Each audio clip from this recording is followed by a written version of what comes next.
Assalamualaikum warahmatullahi wabarakatuh. Saya Gilang Andika, kelas F221, NIM 20215110096. Di sini saya akan mempresentasikan tugas studi kelayakan bisnis mengenai aspek operasional, aspek keuangan, aspek sumber daya manusia terhadap bisnis. Dosen pembimbing Dr. Taufik SEMM.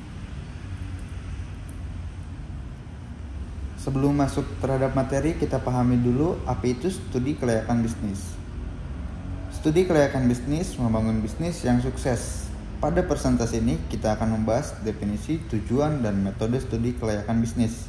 Kami akan menjelaskan aspek operasional, sumber daya manusia, dan keuangan, serta memberikan contoh-contoh kelayakan bisnis.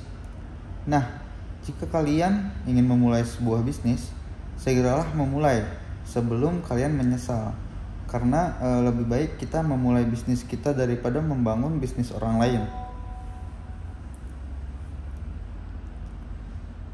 Yang pertama, ada pentingnya studi kelayakan bisnis. Di sini mengapa sangat penting studi kelayakan bisnis? Nah, kita terbagi menjadi 3, definisi dan tujuan. Studi kelayakan bisnis membantu untuk mengevaluasi pengembangan bisnis dan potensial dan memastikan tingkat kesuksesannya. Nah, di sini definisi dan tujuan sudah jelas untuk membantu untuk mengevaluasi pengembangan bisnis dan potensial yang memastikan tingkat kesuksesannya. Maka, jika kita ingin menjalankan sebuah studi kelayakan bisnis, kita harus mengevaluasi apa produk yang kita ingin buat, apa kompetitor yang ada di sekitar kita, dan bagaimana cara pengembangan bisnis tersebut, dan apakah bisnis tersebut bakalan potensial dan berkembang menjadi sebuah besar, menjadi besar. Nah, kedua, ada metode yang digunakan terhadap berbagai metode seperti analisis SWOT, analisis pasar, dan analisis finansial yang digunakan dalam studi kelayakan bisnis. Nah, di sini metode yang digunakan adalah metode seperti analisis SWOT. Analisis SWOT, untuk sebuah analisis harus memiliki sebuah analisis yang tepat dan efektif. Selain itu, ada juga contoh studi kelayakan bisnis. Nah, di sini kami akan mengulas studi kelayakan bisnis dan industri makanan, properti, dan teknologi untuk memberikan gambaran yang lebih jelas. Yuk kita lanjut ke slide berikutnya. Nah, di sini ada aspek sumber daya manusia yang efektif ya. Sumber daya yang efektif itu apa sih? Yaitu pentingnya sumber daya manusia yang berkualitas dan terampil adalah salah satu faktor kunci dalam kesuksesan bisnis. Nah, jika kalian ingin membuka sebuah bisnis, kalian juga memerlukan orang-orang yang kompeten di bidangnya. Jika kalian membuka sebuah restoran, maka kalian juga harus merekrut orang-orang kompeten yang tentunya bisa masak dan tentunya kompeten di bagian-bagian tertentu seperti misalnya kalau di makanan ya, yang pengurusan sebuah izin, pengurusan sebuah stok, pengurusan sebuah operasional, dan pengurusan karyawan segala macam. Nah, di situ penting sekali ada orang yang kompeten yang bisa meleadership atau memimpin sebuah organisasi dalam sebuah bisnis.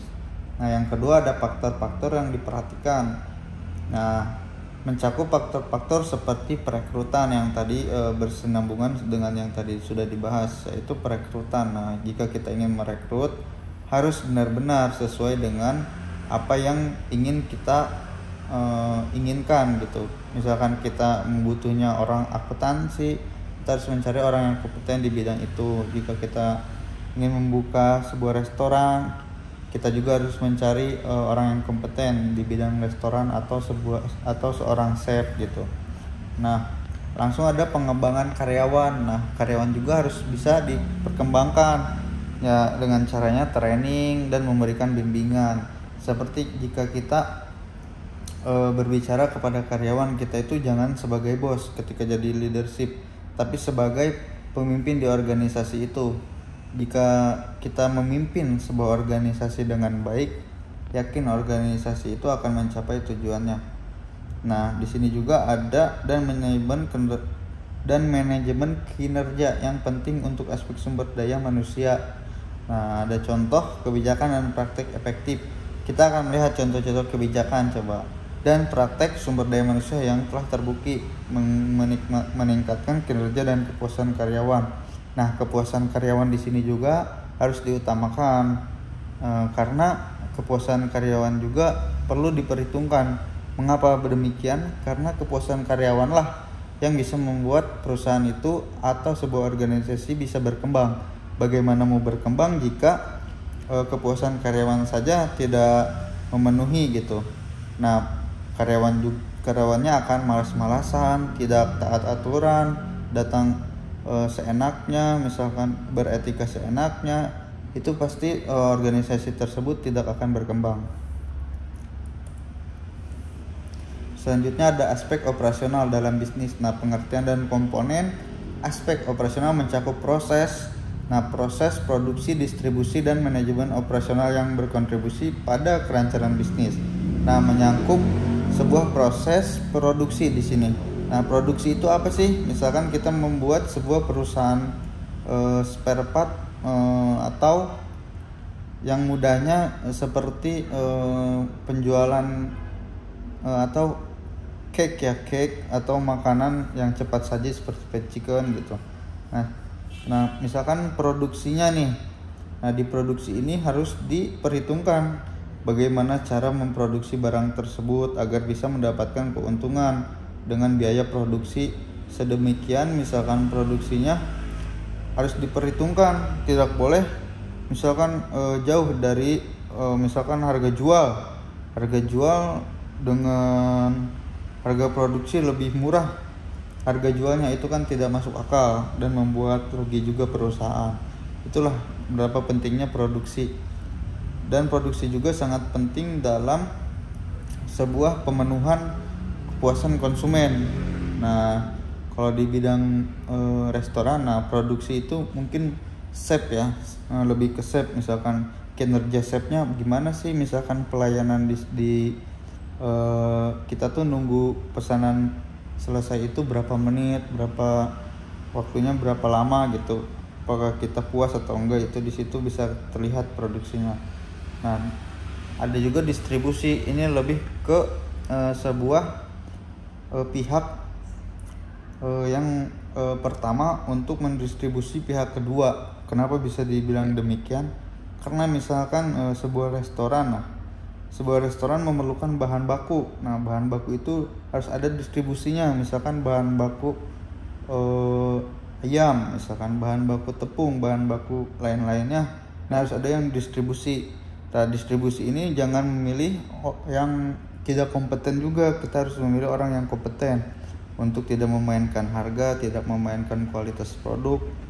Nah, kita juga dituntut harus mencari distribusi yang baik. Dan ada juga manajemen operasional yang berkontribusi pada kelancaran bisnis. Nah, di sini manajemen operasional yang berkontribusi pada kelancaran bisnis. Nah, di sini juga diperlukan seorang manajemen operasional yang baik, bisa memimpin karyawan, bisa mengatur kinerja karyawan, bisa mengatur operasional, bisa mengatur promosi, bisa mengatur semua. Nah, harus terjun, tidak semuanya diberikan kepada karyawan. Jadi ada tingkatan dari atas ke bawah, terus ke bawah. Dia sebagai pemimpin harus bisa mencontohkan ke bawahannya dengan baik. Nah, di sini juga ada faktor-faktor yang mempengaruhi faktor seperti teknologi. Ya, teknologi di sini seperti misalkan mesin-mesin yang membantu kinerja manusia. Misalkan di sebuah sekarang di tol ya sudah ada mesin e-tol gitu kan, udah canggih, udah efisien, tidak perlu kembalian lama menunggu atau tidak ada kembalian segala macam. Dan teknologi juga sangat berpengaruh. Misalkan kita di restoran makanan, kita ingin makanan kita bisa dibeli orang walaupun orangnya tidak datang ke kita bisa memanfaatkan teknologi yang ada, misalkan kayak Gojek, GoFood, ShopeeFood dan lain-lain. Nah, di sini juga ada infrastruktur. Nah, infrastruktur di sini adalah sebuah kenyamanan konsumen pada saat datang atau dia pertama kali melihat infrastruktur atau bangunan yang ada di lokasi perusahaan kita. Misalkan tempatnya nyaman gak sih, tempatnya gerah gak sih, tempatnya dingin atau gimana, tempatnya bau, wangi, harum, segala macam. Nah, itu menjadi salah satu yang terpenting juga untuk membuka sebuah perusahaan atau bisnis. Dan logistik. Nah, logistik ini yang dapat memahami pengaruh aspek operasional suatu bisnis. Nah, di sini ada contoh dalam bisnis makanan dan minuman yang sudah dijelaskan beberapa contoh tadi. Kita melihat contoh nyata bagaimana aspek operasional mempengaruhi bisnis makanan dan minuman dengan efisiensi dan kualitas produksi. Nah, sudah dijelaskan juga tadi mengenai kualitas produksi ya. Nah, misalkan di makanan gini, jangan sampai ada makanan yang tercemari oleh kotoran atau binatang. Nah, itu sangat pelanggaran sekali atau sangat berbahaya bagi perusahaan atau bisnis tersebut, bisa menjatuhkan nama atau citra baiknya. Nah, di sini ada aspek operasional dalam bisnis. Nah, di sini ada studi kasus bisnis kesuksesan bisnis fried chicken. Melalui studi kasus bisnis fried chicken menganalisis strategi pemasaran, operasional dan keuangan yang membantu bisnis ini mencapai kesuksesan. Temukan bagaimana inovasi, kualitas produk dan pelayanan pelanggan yang baik dapat menjadi faktor utama dalam pertumbuhan bisnis fried chicken. SOP yang baik serta orang yang berkompeten akan menghasilkan sebuah bisnis yang menguntungkan. Di sini ada cara pengembangan bisnis fried chicken. Mari jelajahi perencanaan bisnis untuk mengembangkan dan membangun restoran fried chicken yang sukses. Temukan kiat-kiat penting dan strategi yang akan membantu kita mencapai kesuksesan. Di sini ada tujuan bisnis fried chicken sendiri: menyajikan makanan lezat yang menarik pelanggan, memberikan pengalaman makanan yang memuaskan dan menjadi tujuan nomor 1 bagi pencinta ayam goreng di kota yang akan kita kembangkan. Analisis pasar dan persaingan. Nah, kita di sini harus bisa menganalisis pasar dan persaingan. Yang pertama ada tingginya permintaan, yaitu melihat tren yang berkembang. Permintaan akan makanan cepat saji terutama ayam goreng terus-menerus meningkat. Yang kedua ada peluang penetrasi pasar-pasar. Nah, di sini kendati pasar sudah dipenuhi dengan pemain besar atau seperti contohnya KFC, McDonald dan lain-lain, masih ada ruang untuk inovasi dan merek lokal agar merek lokal juga bisa bersaing ya. Di sini ada yang ketiga ada pesatnya persaingan. Di sini industri makanan cepat saji sangat kompetitif dengan banyak merek yang bersaing untuk mendapatkan pelanggan yang sama. Pesatnya persaingan juga makanan cepat saji itu kita harus bisa memastikan makanan kita bisa berkompetisi di sebuah sektor makanan tersebut.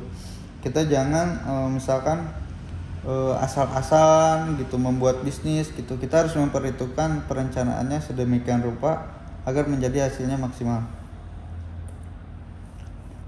Yang ketiga ada rencana produk dan menu. Menciptakan menu ayam goreng yang unik dan berbagai pilihan rasa dari yang tradisional hingga inovatif, seperti ayam dengan kulit renyah bumbu coklat, keju mozzarella atau rempah kari, macam sambal serta penyajian dan pengalaman yang membuat pelanggan tidak bosan dan monoton untuk datang lagi. Dan seperti misalkan dari sambalnya kita harus menyediakan berbagai macam sambal. Ada sambal keju, sambal black pepper, sambal mata, sambal geprek, dan sambal spicy wing, dan masih banyak lainnya sambal, misalkan sambal orek, sambal udang, sambal rendang gitu. Kita harus berinovasi sebanyak mungkin untuk bisa bersaing, karena persaingan semakin berkembangnya bertransformasi teknologi, akan semakin ide-ide itu bakalan lebih banyak muncul lagi, apalagi sekarang diimbangi dengan adanya AI. Yang di sini kita langsung membahas rencana pemasaran dan promosi ya. Kita masuk ke marketing sekarang. Nah, di sini pemasaran digital. Pemanfaatan media sosial dan platform online untuk membangun kehadiran merek. Merek menciptakan konten menarik dan menjalankan kampanye iklan yang efektif. Nah, di sini ada sebuah pemasaran digital yang sangat penting. Kenapa sangat penting? Karena sekarang itu sudah di era digital. Kita harus bisa memanfaatkan teknologi atau sosial media kita untuk bisa meraih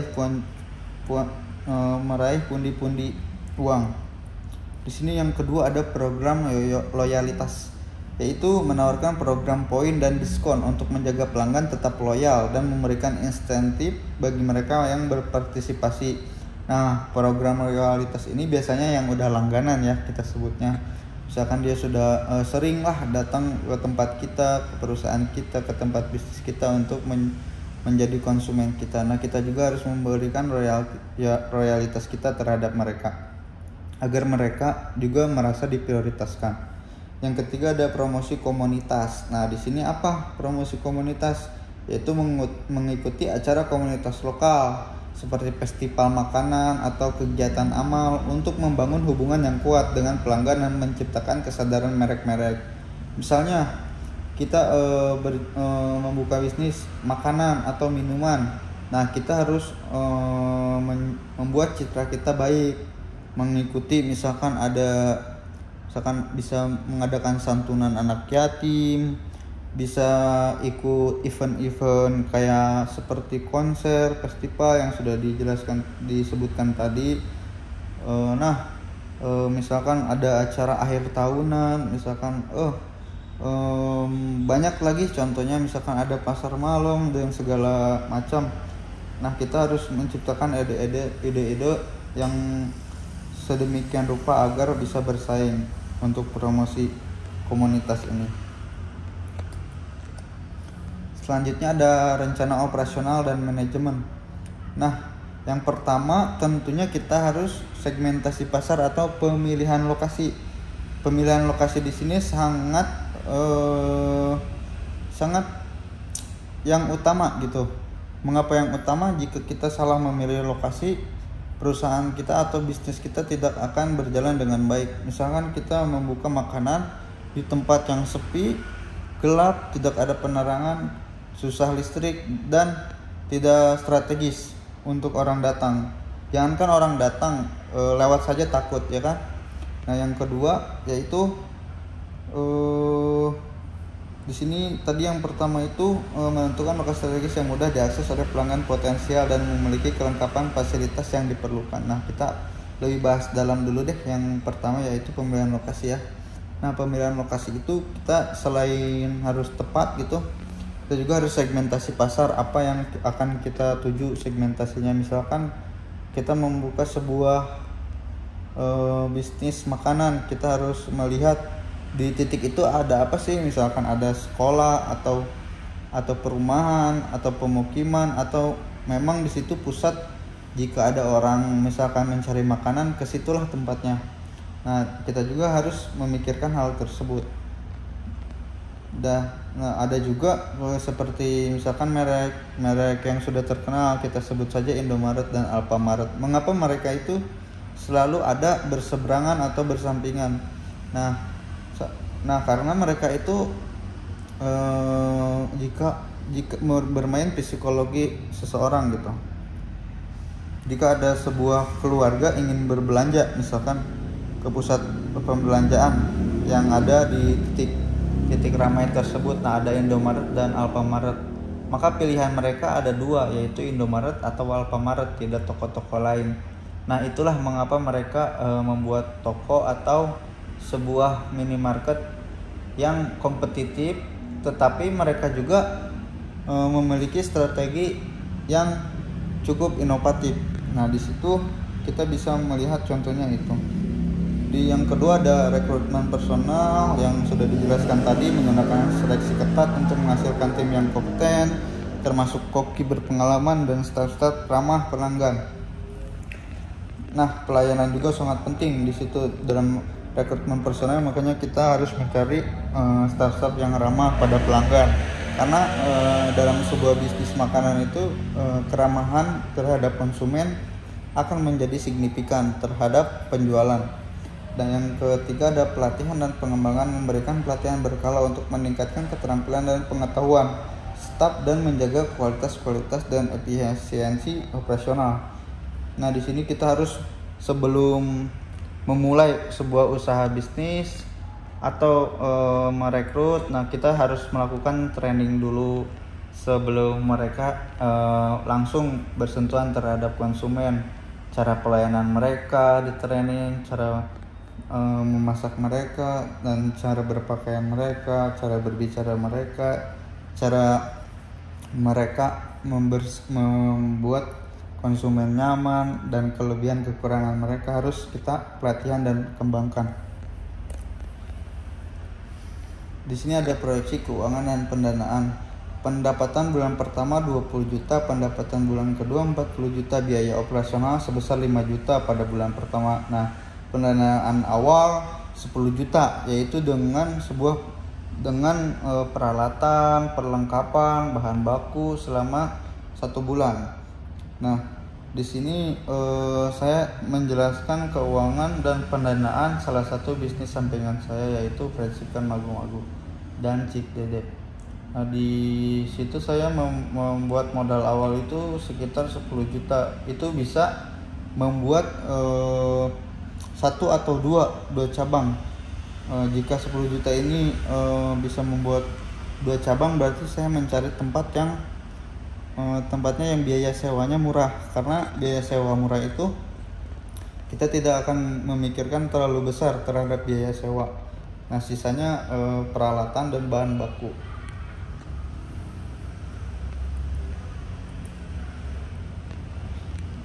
Nah, yang terakhir ada tinjauan keseluruhan dan rekomendasi.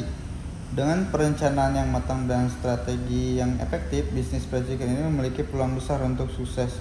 Menerapkan inovasi, melayani pelanggan dengan baik, dan selalu meningkatkan kualitas adalah kunci kesuksesan dalam industri makanan cepat saji ini. Nah, jika kalian ingin membuka sebuah makanan cepat saji atau fried chicken yang sudah dijelaskan tadi, bisa hubungi kontak saya dan kita bisa bekerja sama untuk membuka cabang-cabang yang lebih luas lagi. Nah, jika kalian memiliki dana misalkan 5 juta, nah nanti bisa konsultasikan dengan saya dan kita bisa bekerja sama untuk membuka bisnis tersebut. Kita itu sebagai mahasiswa harus bisa membuat lapangan pekerjaan untuk orang lain. Nah, salah satunya itu jika kita ingin memulai usaha, mulai aja dulu, jangan takut gagal, jangan takut rugi, jangan takut, asalkan kita sudah mempunyai bekalnya. Perencanaan yang sudah tadi dijelaskan kita terapkan segala macam, dan cara memimpin kita terhadap karyawan. Nah, kejujuran karyawan itu adalah hal terpenting yang dalam perekrutan itu. Karena yang pintar itu kalau tidak jujur percuma, tapi yang bodoh tapi jujur itu bisa kita ajari. Nah, mungkin rekomendasi dari saya, lebih baik kita mulai dari sekarang daripada menyesal di kemudian hari, dan lebih baik capek saat ini dan tidak bisa bersantai hari ini, tetapi santai di masa depan. Nah, jika kalian ingin memulai bisnis, mulailah segera mungkin, dan jangan pernah takut gagal, karena kegagalan adalah kunci kesuksesan. Terima kasih, presentasi dari saya sekian. Wassalamualaikum warahmatullahi wabarakatuh.